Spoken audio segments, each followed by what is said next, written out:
Сіздерме балалар? Саламатсыздар. Сәлеметсіз. Балалар, бүгін біз сіздермен сумен тәжірибе жасаймыз. Сіздер маған көмектесесіздер тәжірибе жасауға? Иә. Балалар, қараңыз, бүгін біз су туралы тәжірибе жасаймыз. Су тіршілік көзі. Судың қараңыз, түсі, дәмі, иісі болмайды екен балалар. Иісі, дәмі болады ма екен судың? Жоқ. Ондай болса қазір біздер суға қараңыз, тұз, мына жерде бояу, мұз, қант бар. Осыларды салу арқылы тәжірибе жасаймыз. Бірінші, Ибрахим аяулым, бояуды салыңыздар шалдарыңызға қойған. Қасықпен алып сала ғой. Суға ма? Сырамыз бояуды.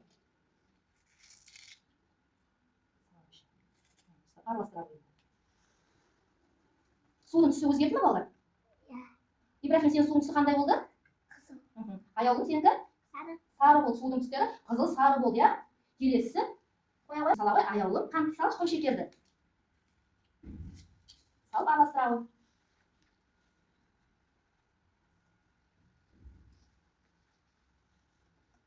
Аяулым, суыңды ішіп қарашы, дәм өзгерді ме екен?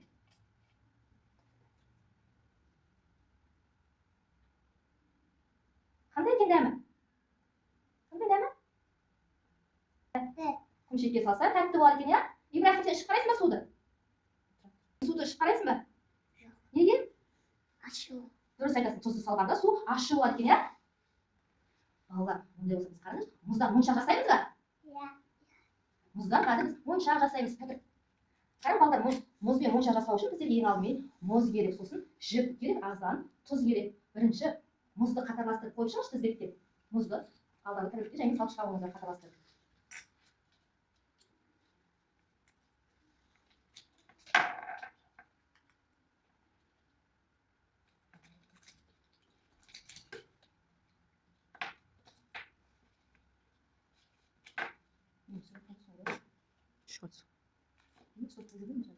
Першин. Асқантай қой. Тарелкеге қоя аласың. Жақсы, жарайсың. Мына жақта енді жіпті алайық. Жіпті және суға малып аламыз. Жаңа құйған суымызға жіпті малып алайықшы. Батырып алайық. Үстіне қояйық жібімізді. Енді азғантай тұз алып, тұз себеміз үстіне. Азғантай қолын және тұз себейік үстіне. Мұздың үстіне сеуіп шығамыз. Жіптің үстіне сеуіп шығамыз.